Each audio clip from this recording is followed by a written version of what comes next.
Hoje, o mundo amanheceu mais silencioso. A voz que por tantos anos guiou milhões de corações católicos pelo caminho da fé, da esperança e da compaixão, hoje se calou. Na manhã desta segunda-feira, recebemos com profundo pesar a notícia do falecimento de Sua Santidade, o Papa Francisco, após uma dura e corajosa batalha contra uma inflamação no pulmão. Mesmo diante da fragilidade física, o Papa jamais deixou de lado seu compromisso com a Igreja e com os fiéis, permanecendo firme até seus últimos momentos. Francisco não foi apenas um líder espiritual. Ele foi símbolo de humildade, de justiça social, de acolhimento e misericórdia. Um verdadeiro pastor que rompeu barreiras, abraçou os marginalizados e conduziu a Igreja com uma visão mais humana e acessível. Seu legado é imenso e suas palavras ecoarão por gerações. Sua partida repentina deixa um imenso vazio no coração de católicos ao redor do mundo. Fiéis, religiosos, líderes de outras denominações e até mesmo pessoas distantes da fé se unem agora em oração e luto. A Praça de São Pedro, que tantas vezes vibrou com a presença do Papa, hoje chora em silêncio. Diante desse cenário, a Igreja Católica se prepara para um momento decisivo, o início de um novo conclave. Cardeais de todas as partes do mundo se reunirão no Vaticano para escolher aquele que será o novo sucessor de Pedro. E já começam a surgir especulações, nomes considerados fortes nos bastidores, homens com diferentes visões sobre o futuro da Igreja, mas todos com uma enorme responsabilidade em mãos: guiar o rebanho em tempos incertos. Neste vídeo, além de abordarmos quem são os nomes mais cotados para se tornar o próximo Papa, traremos também algo surpreendente: uma antiga previsão feita por Daniel Mastral, conhecido por sua trajetória controversa como ex-satanista convertido ao cristianismo. Antes de sua misteriosa partida, Mastral deixou declarações marcantes e misteriosas sobre o futuro do Vaticano, sobre o papel do Papa Francisco e sobre eventos espirituais que, segundo ele, estariam para acontecer. Coincidência ou sinal? O que nos aguarda? Como será recebida essa nova liderança? Estará a Igreja pronta para um novo ciclo? Será este o tempo de mudanças profundas? Tudo isso será explorado neste vídeo. Antes de seguirmos, deixamos aqui nossos mais profundos sentimentos aos familiares, amigos, seguidores e todos que trabalharam ao lado do Papa Francisco. Que sua alma seja conduzida em paz, que Deus o receba em amor e luz, e que seu caminho na eternidade seja de descanso e glória, pois cumpriu com devoção sua missão na terra. Que esta homenagem sirva também como um momento de reflexão para todos nós. Agora, com todo o respeito e responsabilidade, vamos à mensagem de hoje. A Irmandade tem esse plano já que tá... Tem esse plano. E segundo a Bíblia, é a construção do templo, a reconstrução do templo. É um dos sinais, a reconstrução do templo. A volta do povo judeu pro seu... Sim, que já está lá, já está em Israel, já aconteceu. Que mais? Né? Jerusalém está anexado ali, agora ser reconhecido, né, como capital, né, como a embaixada foi transferida.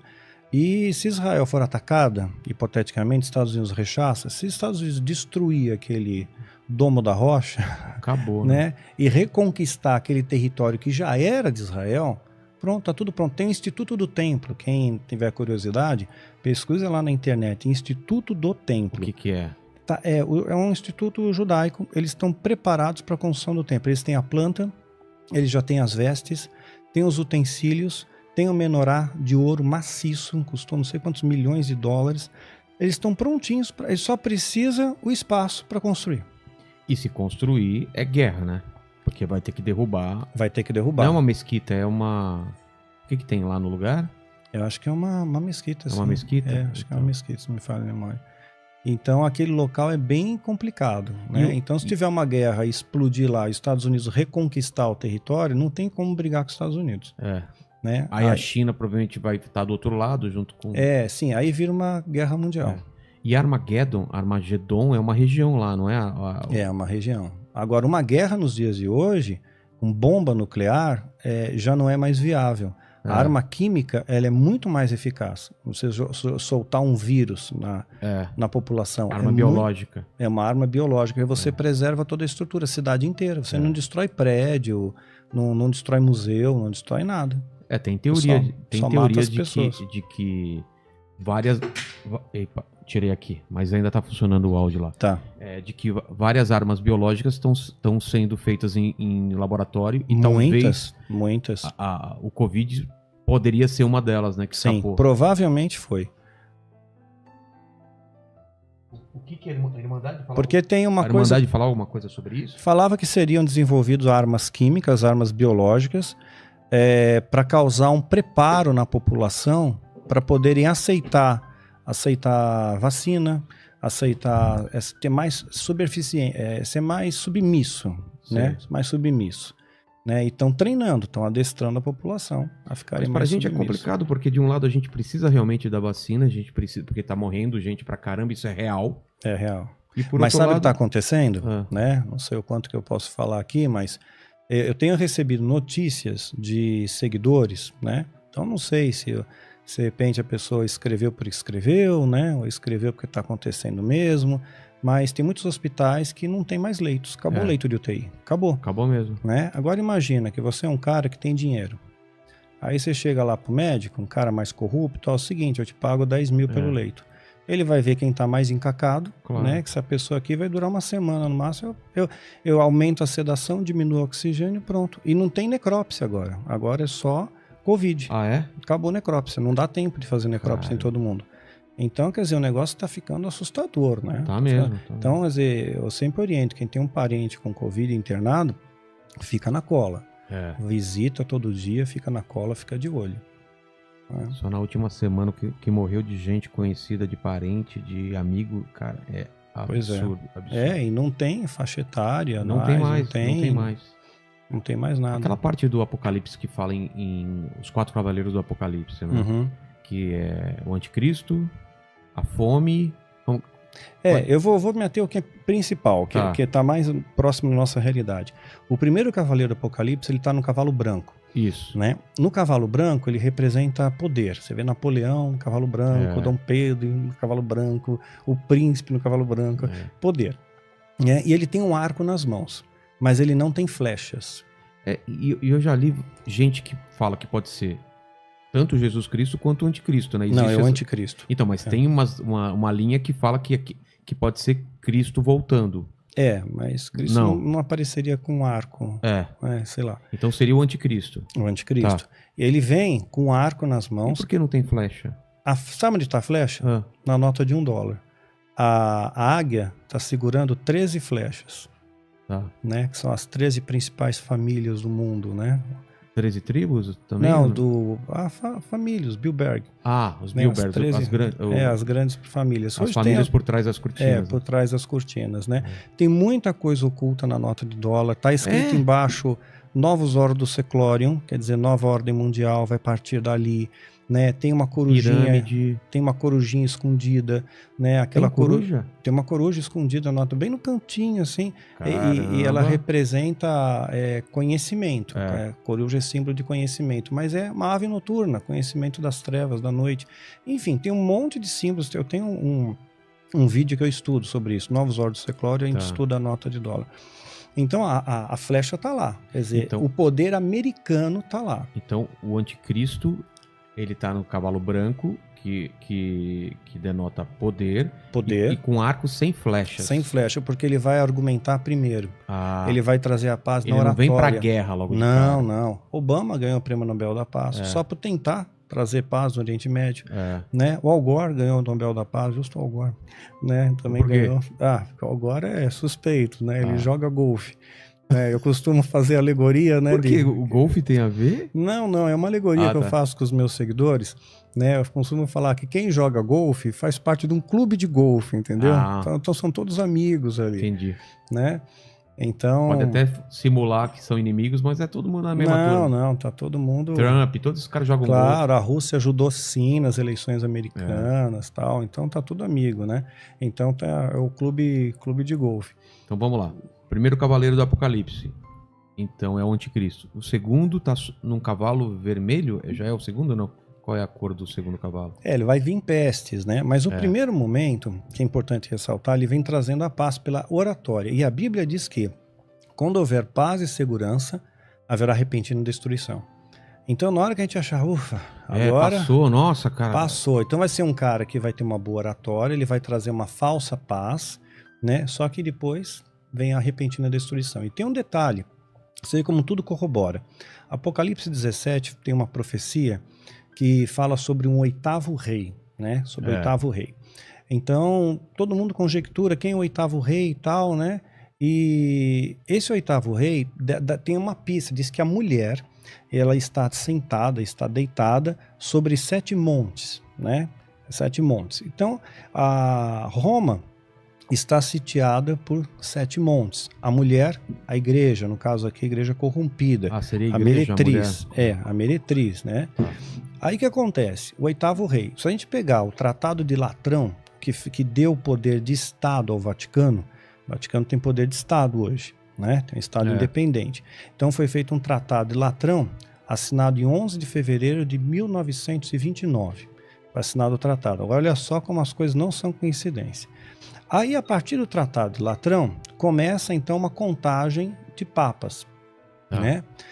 Então, vamos ter primeiro Pio XI. Pio XI já estava no governo, né? Então ele não conta, ele já estava cumprindo. Então tem que vir da mesma linhagem. A besta que há de vir da mesma linhagem. Esse é o oitavo rei. Então Pio XI não conta. Depois de Pio XI, vem Pio XII. Depois vem João XXIII, que foi considerado, tinha as suspeitas que ele fosse maçom. Depois de João XXIII, em Paulo VI, João Paulo I. Esse João Paulo I, ele falou que ele ia fazer uma investigação criteriosa no Vaticano, porque ele suspeitava de infiltração de maçonaria lá. Curiosamente, o pontificado dele durou só 33 dias. Morreu. Não fizeram nem necrópsia. Morreu, mumificaram o cara. Só porque queria levantar os maçons lá. Dom João VI. Aí vem João Paulo I primeiro. Ué? Porque é o João VI. João Paulo... perdão. João Paulo I. Sim, João Paulo I. Isso. João Paulo II, né? Aí nós temos o Bento XVI, que renunciou. Lembra do dia que ele renunciou? Lembra o dia que ele renunciou? Não. Renunciou no dia 11 de fevereiro. A mesma data que foi assinado o Tratado de Latrão. Sério? 11 de fevereiro de 1929. Ele renunciou em 11 de fevereiro de 2013. Né? Renunciou. Aí, curioso, não sei se você lembra dos detalhes, caiu um raio na Basílica de São Pedro, né? Foi mídia para todo quanto é lado. Nossa, bem no dia que ele faz a renúncia, cai um raio na Basílica. E a Basílica, ela foi construída, uma boa parte dela, com pedras que vieram do Coliseu, que era um local de morte, né? Os cristãos eram lançados lá. E o Coliseu, por sua vez, ele foi financiado através do saque do tesouro do templo. Né? Quando os romanos sitiaram Jerusalém no ano 70, saquearam os tesouros, financiou a construção do Coliseu. Né? E pedras do Coliseu foi para a Basílica. Aí caiu o raio na Basílica, né? Bem na data que foi assinado. Então, aí saiu, né? A Bento XVI sai e entra em cena o Francisco, que é o sétimo. Mas essa saída do Papa foi muito estranho, né? Foi estranho. Era um Papa que ele teve uma rejeição absurda pela Igreja Católica. E que era alemão, acusado de ser nazista, não sei o que, tal. E de repente ele renuncia, né? É o primeiro que renuncia, não é? Não, tinham 3 antes dele. 3 antes dele renunciar. Mas é uma coisa raríssima. É raro. Raríssima. Não foi por doença, não foi por nada. Né? E agora tem o Francisco. Que é o oitavo. Que é o sétimo. É o sétimo? Porque não contou o Pio XI. Tá, então... Né? Ele é o sétimo. Então tá pra vir o oitavo. Tá pra vir o oitavo. Quando ele morrer, vem o oitavo. Tá. Curiosamente, o oitavo vai ser o Papa de número 257, se não me falha a memória. Tudo isso? 257 papas. Número 257. A soma dos dígitos, formando uma única casa decimal, vai ficar 6. Ele é 1 dos 6, 666, uma trindade satânica. A besta, o falso profeta, o anticristo. Então, ele vai ser o falso profeta que vai dar apoio ao anticristo. Não esse que está agora, o próximo, o que vai vir. Ele vai dar apoio ao anticristo, para trazer tudo o que ele falar como verdade. É importante ter o apoio da igreja. Então, do jeito que estão acontecendo as coisas, deve acontecer logo esse oitavo Papa. Pois é, as coisas estão caminhando. Aí, chegando perto de 2023, o negócio da vacina do Bill Gates, sei lá. É muita coisa acontecendo. A gente pode especular. Pode durar um ano, pode durar 20 anos. Pois quem sabe é Deus, né? Mas a gente observar os sinais, vai vir uma tempestade. Eu vejo vento, relâmpago, eu imagino, vem uma tempestade por aí. Né? Então eu estou observando os sinais, tá acontecendo coisas. Mas vamos voltar lá então. O oitavo cavaleiro estava falando por quê? Em relação ao quê? O oitavo rei? O oitavo rei, aliás. O oitavo rei é aquele que vai ser o falso profeta. Né? Porque ele vai ser um membro da igreja. Ele não é o anticristo, ele só não, vai... Não é o anticristo. Tá. Ele vai dar apoio ao anticristo. Que é o primeiro cavaleiro do Apocalipse. E o segundo? E o segundo, aí sim, começa a peste. É? Começa a guerra e peste. Peste primeiro, guerra depois. Mas a peste já não é o que a gente está vivendo ou vai vir uma... Não, vem muito pior. É? Isso aqui é um ensaio. Para com isso. Isso aqui é um ensaio. Porque, olha, o nível de letalidade, se você pegar em percentual estatístico, friamente falando, né, estatisticamente em percentual, né, não são tantas pessoas que morrem. Morte sempre é trágica. Mas parece que está aumentando, né? Que isso pode ser a peste porque está aumentando a letalidade. Está aumentando, mas não chega nem perto de uma gripe espanhola, nem perto de uma peste negra. Não, o ebola tal, eu sei. Então... Mas a facilidade de transmissão é muito grande, né? Porque já mutou, né? Já mutou, já teve Então variações. essa peste seria uma pior do que a gente está vivendo. Muito pior. Guerra, seria guerra mesmo?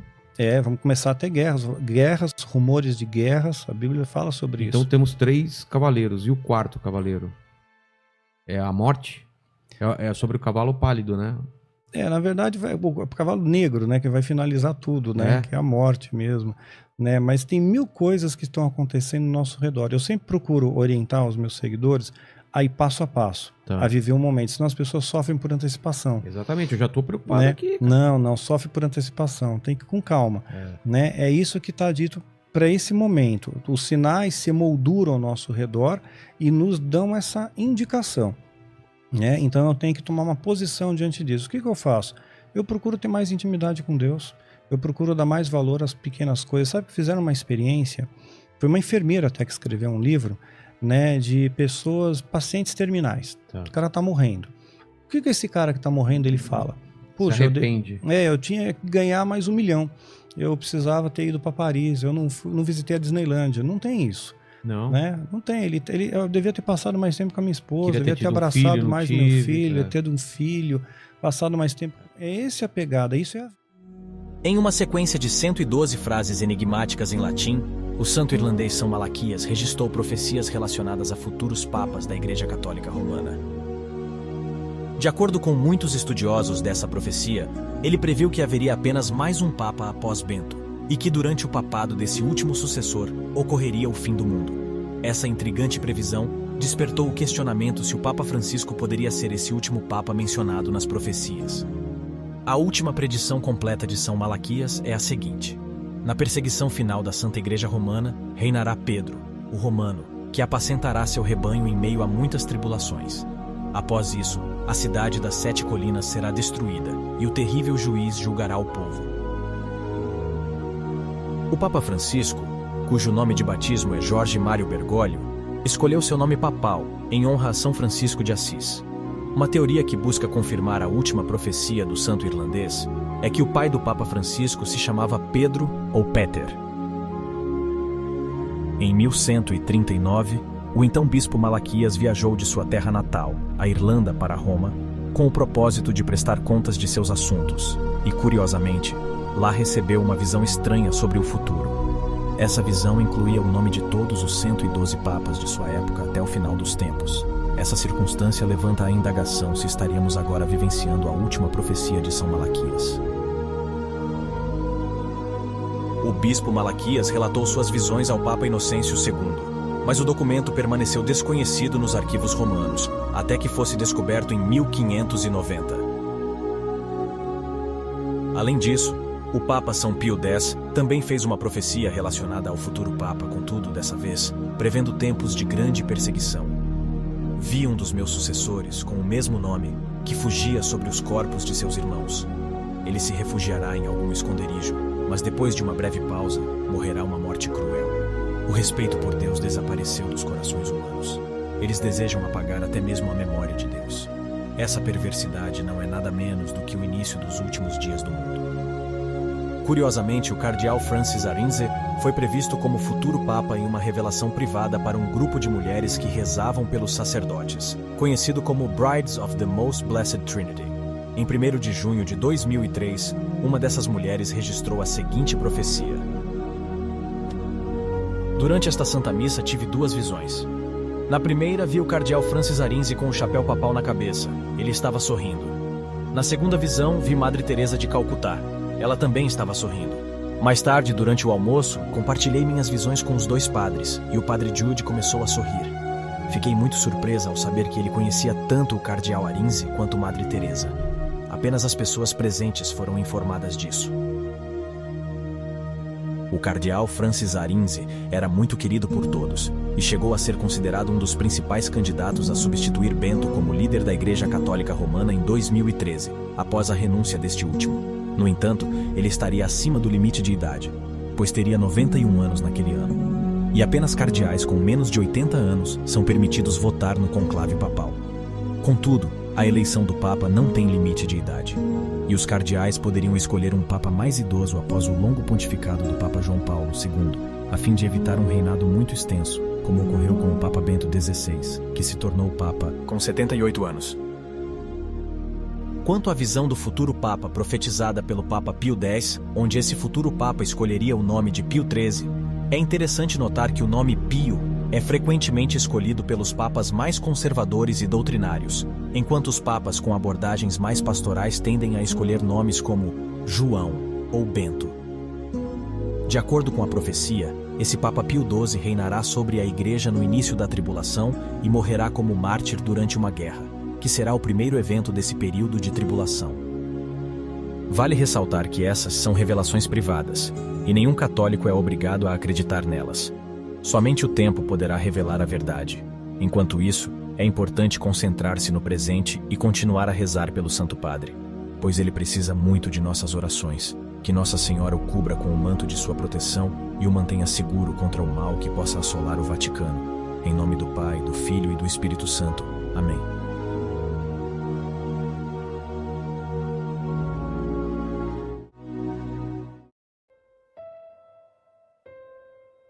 Assim, diante de um momento tão marcante na história da fé cristã, encerramos esta reflexão com o coração cheio de respeito, reverência e esperança. A partida do Papa Francisco deixa uma ferida no coração de milhões, mas também nos chama à união, à oração e à renovação da fé. O mundo olha agora para o Vaticano, para o próximo conclave, e para o novo capítulo que será escrito nos livros da história da Igreja Católica.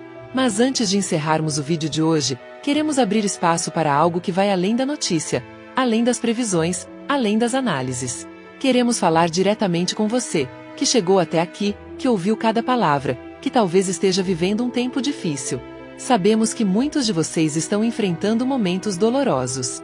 Situações que testam a fé e desafiam o coração.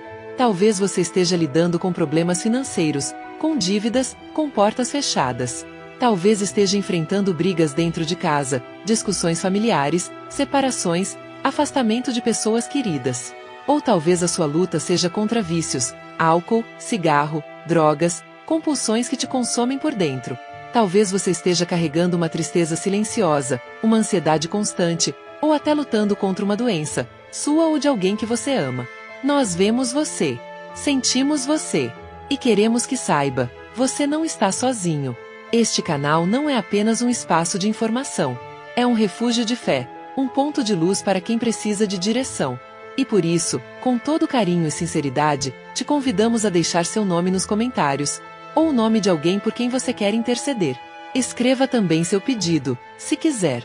Nós iremos orar por você. Vamos levantar um clamor, com fé em Deus e em Jesus Cristo, acreditando que o céu se move quando oramos com um coração sincero. Cremos na cura. Cremos na libertação. Cremos na restauração de famílias. Cremos em milagres. Cremos que a mão de Deus pode transformar completamente qualquer situação, por mais impossível que pareça. E se você sente que essa mensagem falou com você, tocou a sua alma de alguma forma, então te pedimos com carinho, se inscreva no canal. Não custa nada e significa muito para nós. Ao se inscrever, você faz parte dessa comunidade de fé e verdade que estamos construindo juntos. Também aproveita e deixa o seu like. Isso ajuda o nosso conteúdo a alcançar outras vidas que, assim como você, podem estar precisando dessa palavra hoje. E não se esqueça de ativar o sininho de notificações, porque estamos sempre trazendo reflexões, alertas espirituais, mensagens de fé e vídeos que tocam o coração. Assim, você não perde nenhum dos nossos próximos conteúdos. Muito obrigado por ter ficado até o final. Que Deus abençoe poderosamente a sua vida, a sua casa, o seu coração. Que Ele te cubra de paz, sabedoria e proteção. Que o Espírito Santo te conduza por caminhos de cura, transformação e vitória. Nos vemos no próximo vídeo, com mais fé, mais verdade e mais luz. Fique com Deus e até breve.